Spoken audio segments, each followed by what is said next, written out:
This is Marco Reus. This is Shinji Kagawa. This is Nuri Shahin. Hello, this is Jadon Sancho. And you're listening to the Yellow Wall podcast.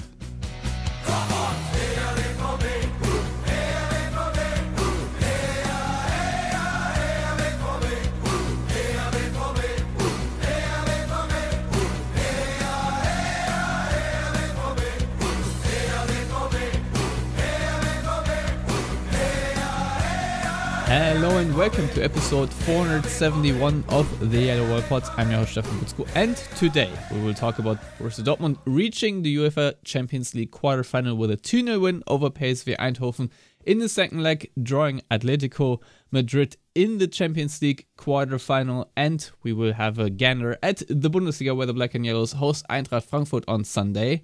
For all that and more, joins me Lars Pollmann. Hello Lars, how are you doing? Hello Stefan, I'm happy that we are recording in more suitable times for my Germanness. I'm supposing you only woke up a couple of minutes ago.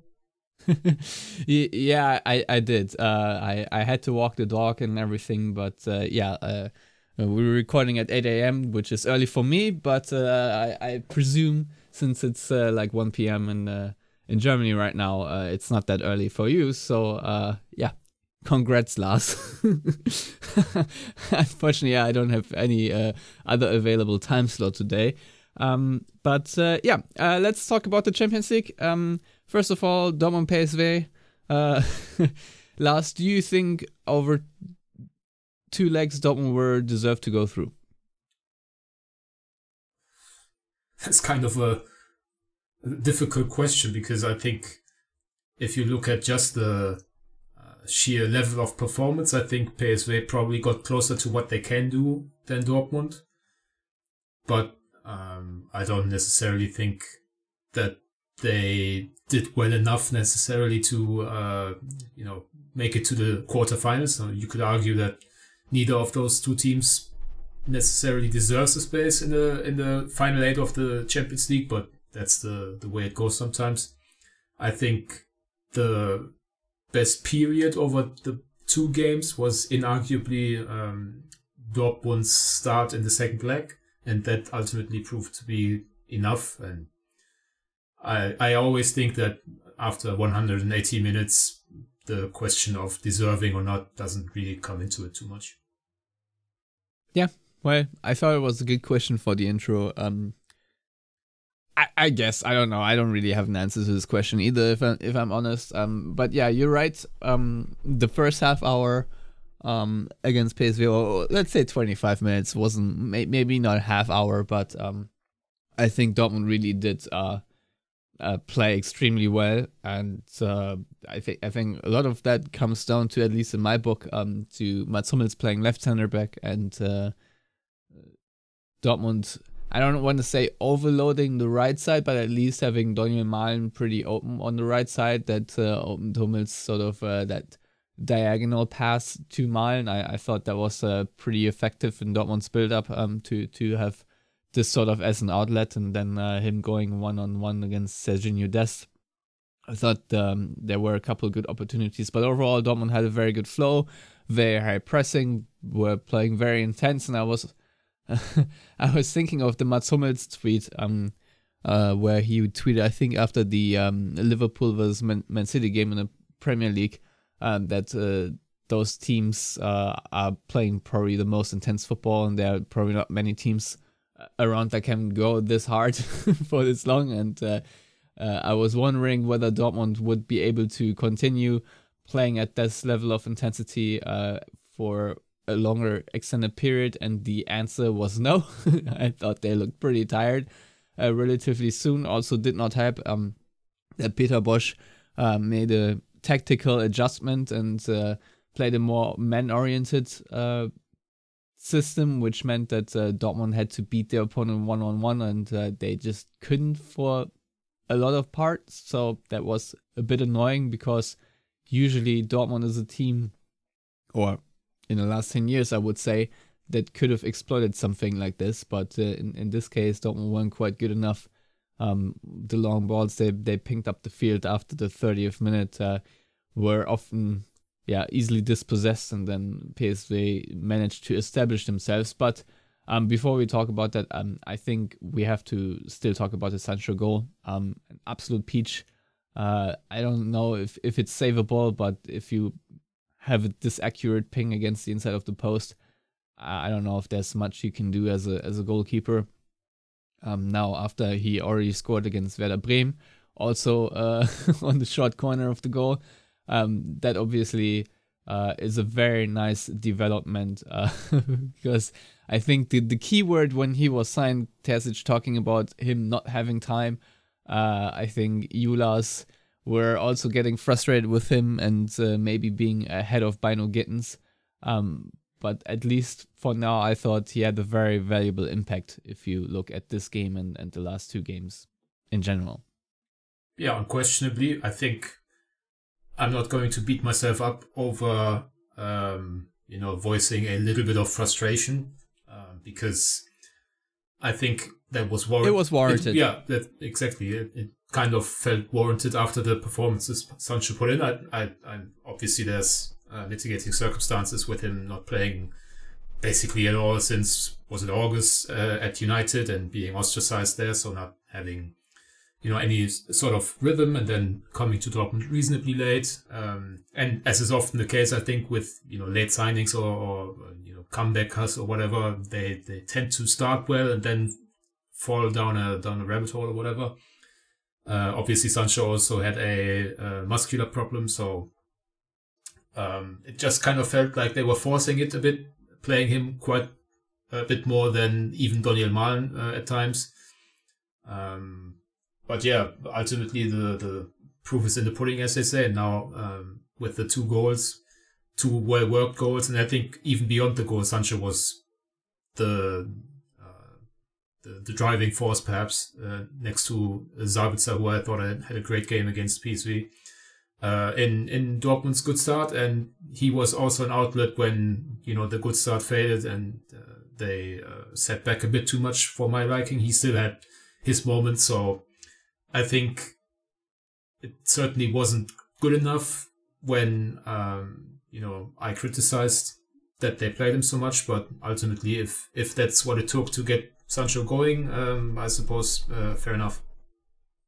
Yeah, we have to wait and see whether he is available against Frankfurt, because he did have to come off, of course, with a muscular injury, and he was, I think Archie Rentotti told it was his hamstring.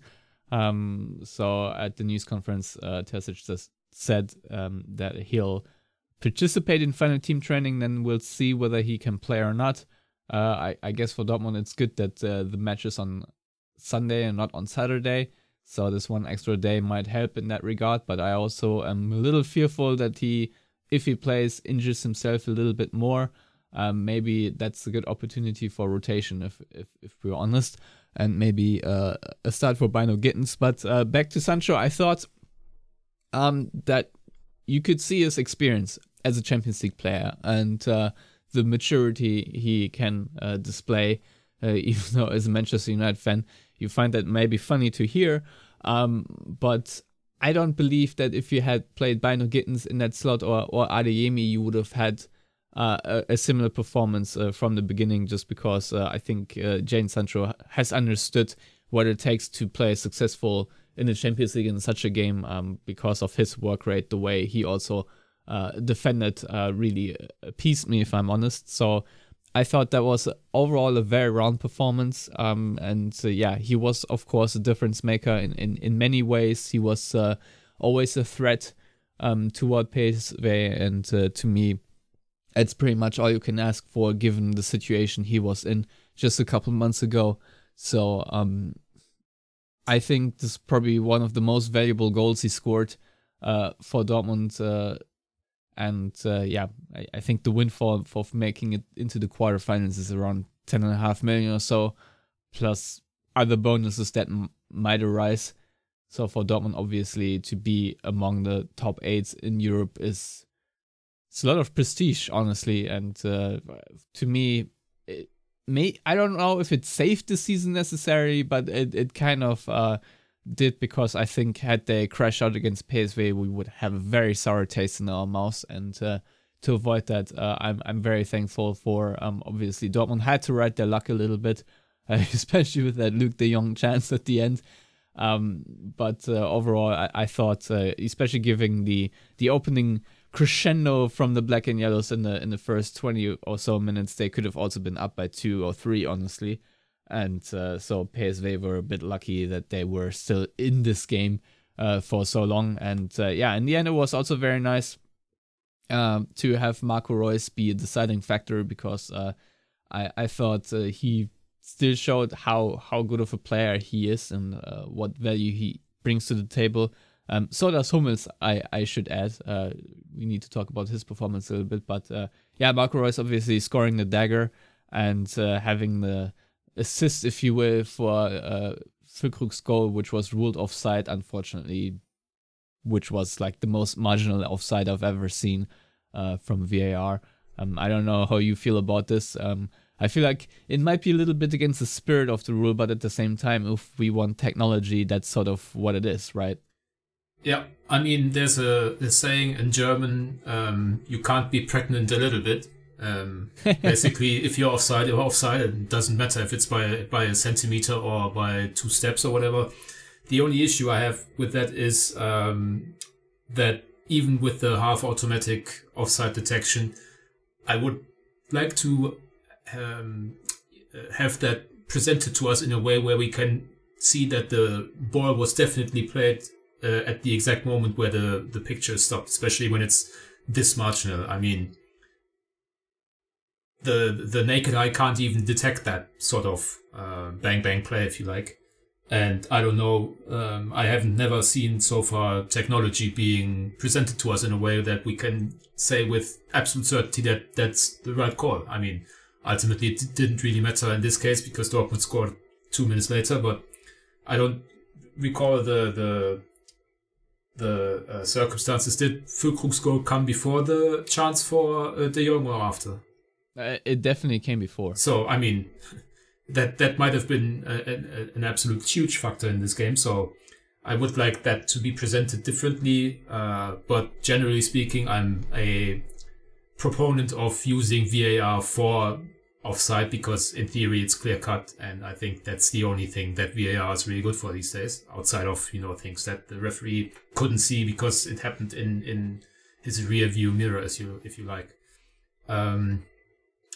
I guess we can also talk a little bit about Füllkrug's performance, because I think he got a lot of flack from, fans on social media or whatever, which is kind of par for the course, but also from the German commentators. And I don't know that I agree with that necessarily. I mean, obviously he lost a few balls, dropping into midfield, trying to be involved in build-up and whatever, but I think he also held up the ball quite well in enough instances, and he took the chance he got well from the Reus free kick. Obviously, he had a headed opportunity before then, saved by Benitez, and he kind of scuffed a good shooting opportunity with his weaker foot. But ultimately, I think that was a reasonable starting striker performance, even for Champions League level. And I kind of feel like Füllkrug doesn't necessarily get the credit he deserves sometimes, because it feels to me like there's a lot of people quite happy to criticize him quickly because obviously he's not on Erling Haaland's level, or he's not one of the absolute elite strikers, but the scoring rate is fine, the work rate is fine. I think he is proving to be a good addition to the locker room as well. He speaks the truth. Sometimes that's not necessarily what we've seen from Dortmund players in the public. I think he's been a fine addition in that regard. So I just wanted to kind of rub his back a little bit, I suppose. Yeah, fair enough. I mean, he does deserve it. And I mean, you've already said it, but also shout out to Marcel Sabitzer, who I thought in the last weeks really has stepped it up quite significantly and has filled the role as Dortmund's connective midfielder, if you will, the best of anyone really. And he'll be missed in the next games because of that red card he picked up in the 2-0 win against Werder Bremen right at the end of the first half. very annoying, and he was of course also very annoyed with himself for that very needless tackle. But good still that Dortmund pulled through and got a very important victory, which keeps them in 4th place, of course. But again, I thought against PSV he had a lot of good passes, a lot of good switches of play. Obviously, he was involved in a few chance or shot creating actions, and to me that's a major positive, considering that I was pretty harsh on him in the past too. And must not forget that when Dortmund do play intense and press high, that I think it really highlights the strengths of his, because he is a pressing player in my book, and he's really good at winning the ball high upfield and then utilizing the space gained, if you will. And obviously, if he has to drop a little deeper, I think he is still a well-rounded player enough to be effective in those areas as well. So I think overall Sabitzer has been doing well. He is obviously not world class, but he has been very serviceable. Let's put it this way. And it was interesting to see him together with Charlie Özcan in midfield because of the Schlotterbeck suspension. It was then Can as a center back and Süle as a right back. Lars, how did you like this whole setup and approach by Terzic? I mean, we have to mention that Julian Riasson was out injured. I don't know if we can classify it as an injury. He has a skin issue, which there's always something new with Dortmund players. I feel like, something. I mean, I've never heard of a player missing game time because of a skin issue, but obviously not knowing the details, maybe that is completely warranted. And I'm assuming that has happened before, and the clubs have just said, he has a muscular thing because maybe it's a bit delicate to talk about skin issues or whatever. But yeah, I think I definitely preferred the Süle Can setup on the right side of the fence over putting in Marius Wolf, just because he hasn't really shown me anything over the last few months. I think he's it feels kind of like they are just counting down the days until he leaves in the summer when his contract ends. I certainly don't think he's warranted an extension. So it made sense for me, or from my perspective, to put Süle out there, who despite appearances is quite quick and doesn't really like playing on the right side of the fence. But I think whenever he's done that at Dortmund, it looked at least okay, if not even good. So I'm never totally against this setup, and also given how Can has played in defensive midfield in these last few weeks, having him in defense kind of masks some of his deficiencies. Obviously, it would be quite problematic if he started to dribble around in central defense, but I also feel like whenever he is put back a position deeper, he kind of seems to be a bit more, serious about playing. He doesn't attempt these stupid things that get him into trouble. So yeah, I think that setup worked, especially in a Champions League game where Dortmund tend to be a bit more conservative in personnel approach. With oftentimes we've seen Özcan and Can playing together in central midfield, and I think that worked. I don't know if that's necessarily the thing they want to do against Frankfurt on Saturday, but even then, if the alternative is playing Wolf and Can in defensive midfield, I think right now it's probably a positive not to do that. But obviously now Schlotterbeck is back in the Bundesliga, so it might just be Can in defensive midfield again. Yeah, whether it was Süle or Wolf at right back, it was always going to be a rash decision. But yeah, I thought that was a nice ploy, I guess, because do you trust Wolf after he has been not really involved for so long? I'm not quite sure, if I'm honest. So I was sort of happy with the setup, and I thought for the Champions League it's fine. Not quite sure. But it was a good game, and Süle did shut down Rüstel for most part, and I obviously having Lozano had a few opportunities when he came on, but luckily on that one shot he hit the outside of the post, not the inside. And otherwise, I would say PSV were not that threatening overall, which was, I guess, a positive for Dortmund. But let's talk about the draw a little bit. Lars, obviously, the bracket now dictates that if Dortmund make it past Atletico Madrid, who they drew in the quarterfinals, they will play the winner of Barcelona against PSG. Meanwhile, on the other side, Bayern Munich have drawn Arsenal, and Man City will go against Real Madrid. So I guess Dortmund have managed to have the most realistic draw, if you will, but my hope of them making it past Atletico are near zero, if I'm honest. I just don't think Dortmund are an amazing team, but from all the teams Dortmund could have drawn, I'm confident to say that this is probably the easiest for Dortmund, whatever that means. What are your thoughts? For once, Stefan, I get to be the much more optimistic one here, because I think the chances of Dortmund getting into the semifinals is much closer to 50% than zero, in my opinion. Because I think Atletico kind of living off a bit of their reputation over the last few years, because if you look at the season they're having, it's quite up and down, especially in La Liga.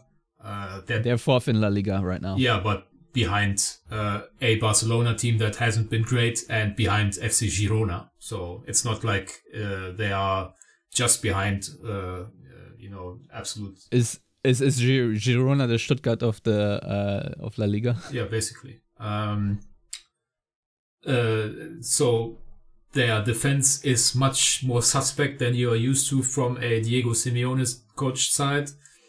In turn, they are a bit more on the front foot and attacking and entertaining, I suppose.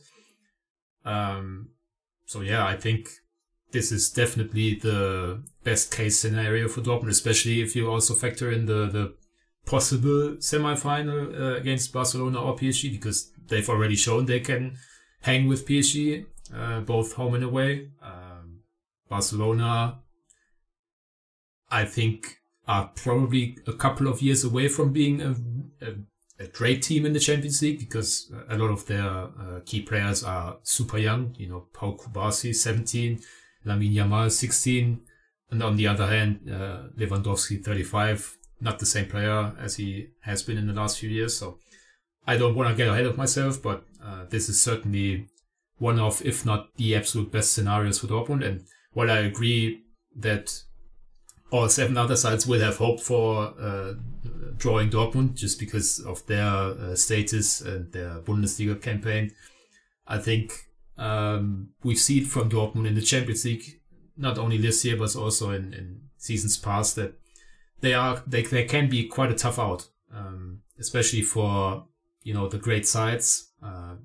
They were never really torn to pieces by Man City, for example, when playing them.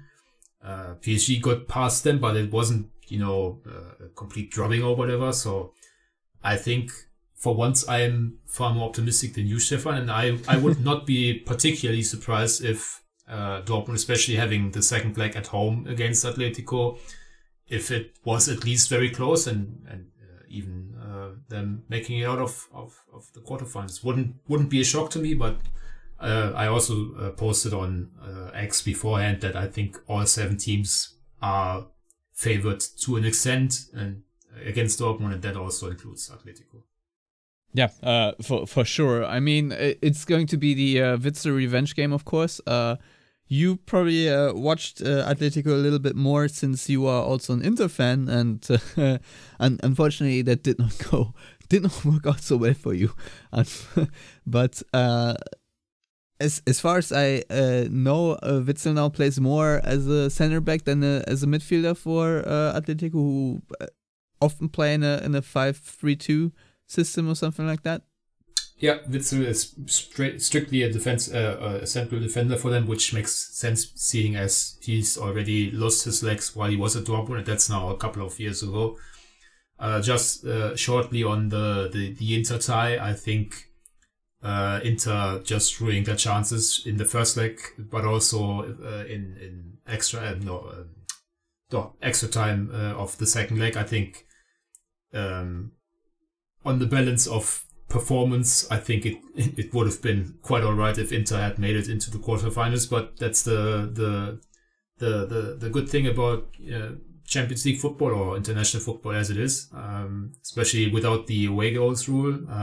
These ties usually are quite tight, and if a couple of things don't go your way or do go your way, that can also make the difference. So I don't think any one of these 4 ties in the quarterfinals is decided beforehand.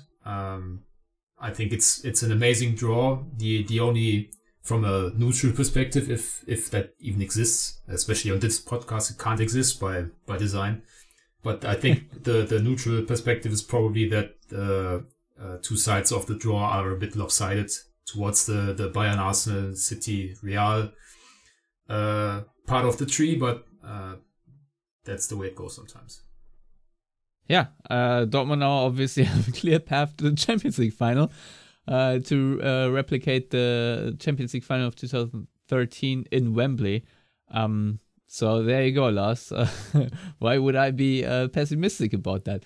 No, honestly, I just don't have a lot of trust in this Dortmund team. I feel like a team a little bit better than PSV is probably going to expose them. I think Antoine Griezmann and Alvaro Morata will be more competent than Luc de Jong at finishing chances, and that might be a problem for the Black and Yellows because PSV were threatening, but they just couldn't quite convert that into goals. I think Atletico might do a little better in that department, but obviously I have not watched a single minute of Atletico Madrid this year, so I've obviously no idea in what actual state they are in.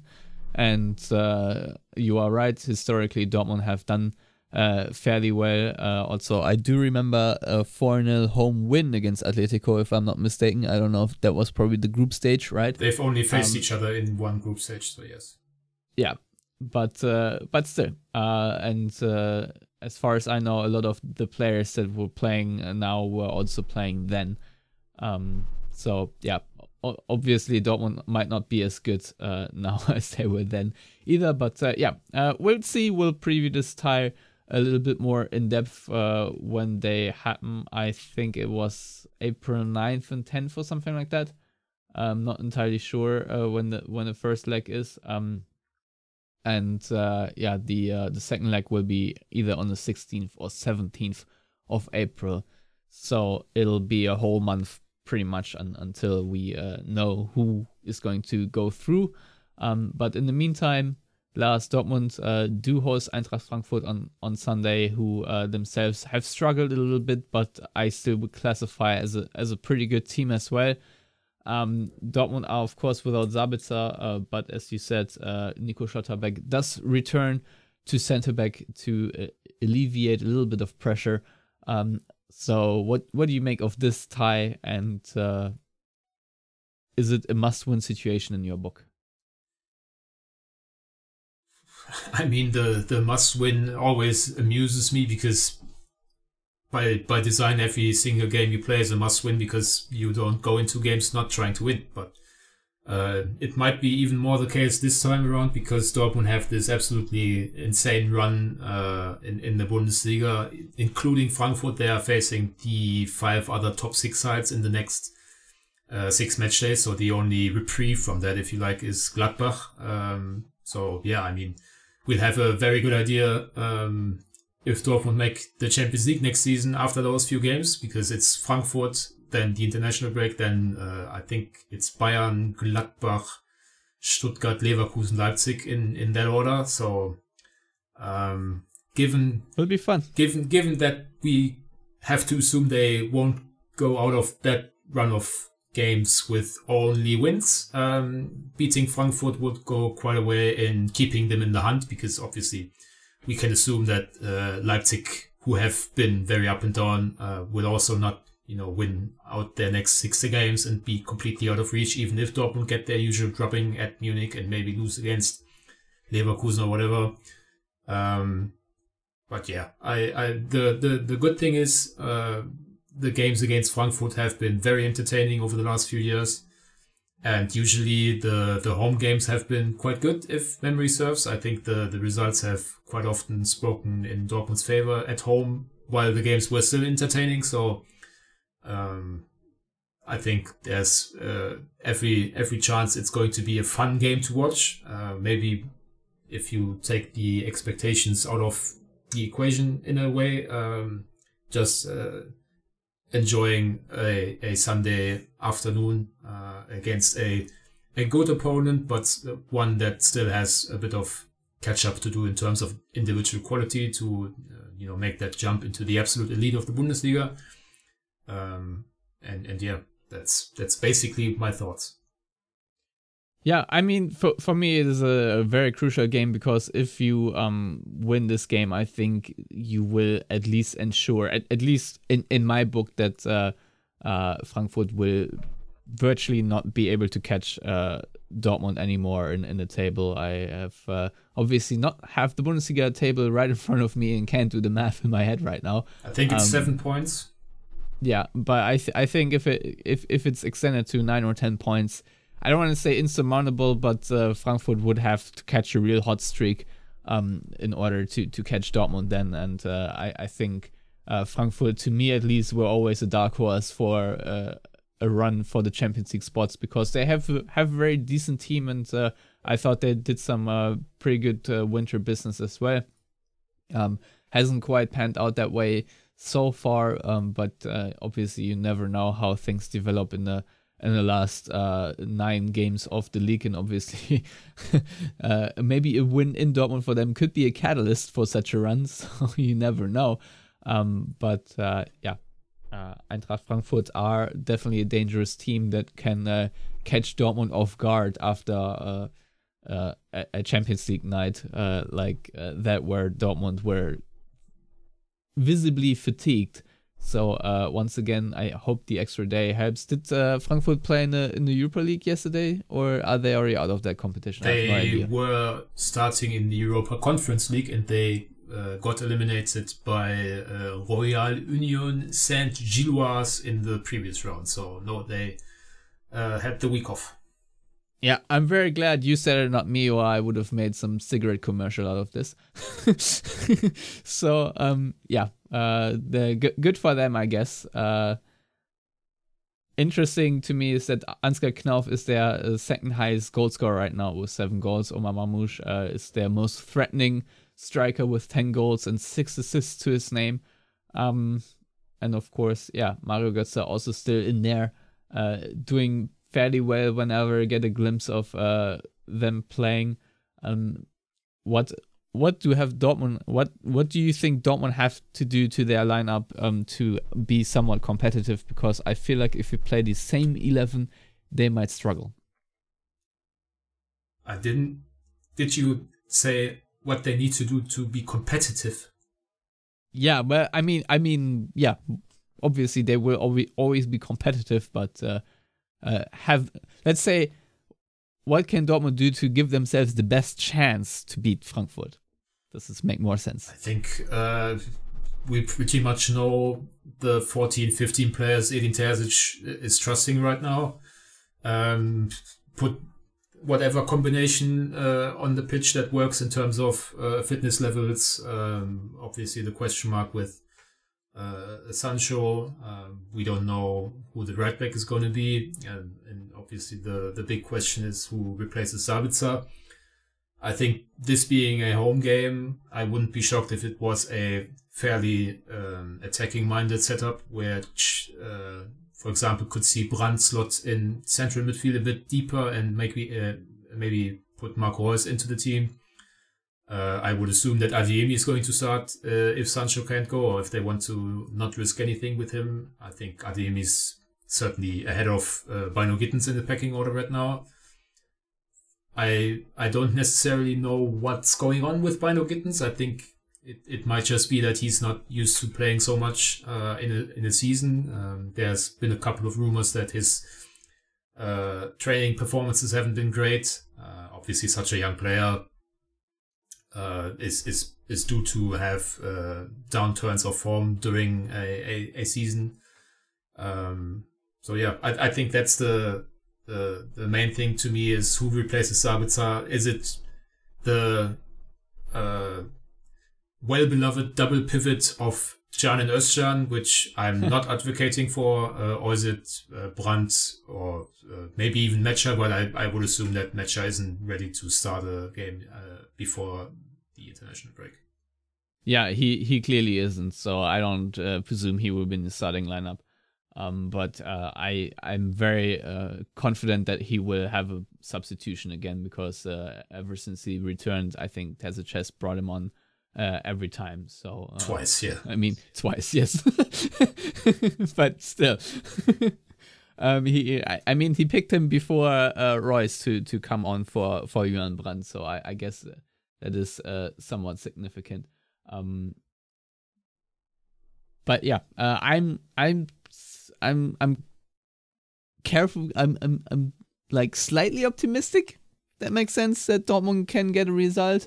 At this point, it feels like even a draw might be a good result. But obviously, on paper, they have to win the game. And if you look at the table, they really have to win the game. So yeah, let's hope Dortmund get a boost out of the Champions League. But historically speaking, that's not exactly what has happened. So yeah, fear for the worst, hope for the best, that sort of thing, and really hope that Eintracht Frankfurt have a bad day in the office, because if they have a very good day, I think it might get weird for Dortmund, and they have not covered themselves in glory in their last home game against Hoffenheim. So yeah, incidentally, the team that Frankfurt just beat among their little run of form, they've obviously not won, I think, 6 games in a row, and then 2 games against Heidenheim and Hoffenheim. So we'll see how that works out for them. But obviously, I'm just waffling now. That means it's time to end the show. Lars, do you have any? I wanted to praise Mats Hummels for his performance in the Champions League, which I'm doing now. Well done, Mats. I'm sure he listened to the end of the episode just for that. Yes, obviously. No, but honestly, I thought Jadon Sancho had the game ball at the end, but I honestly thought that Hummels was probably deserving of it a little bit more. And another imperious performance. Obviously, he was put on his heels by Bakayoko a couple of times, but still overall showed his class, and still very happy to have him as a center back, and especially for European nights. I think he's an absolute key player, and has raised his game once more for such occasion. I thought the penalty against PSV was a bit unlucky, because in the first leg I thought he also played pretty well. So credit to him for playing that way at 35 years old. But yeah, that's pretty much it. That's all I have to say. Oh yeah, and the standing ovation, or the chance for Marco Reus at the end of the PSV game, were also very sweet. But now that's really all I have. Lars, do you have any final thoughts? I think Marcel Sabitzer should have won man of the match against PSV, and I suppose we will talk during the international break about Dortmund's lack of Germany representation, because the episode is long enough as it is. Yeah, I think that's something that's perfect for the international break, and of course the discussion whether Dortmund will sign Nagelsmann or not. Cliffhanger! Alright everyone, thank you so much for listening. We'll be back during the international break at some point. As always, thank you for listening, and goodbye.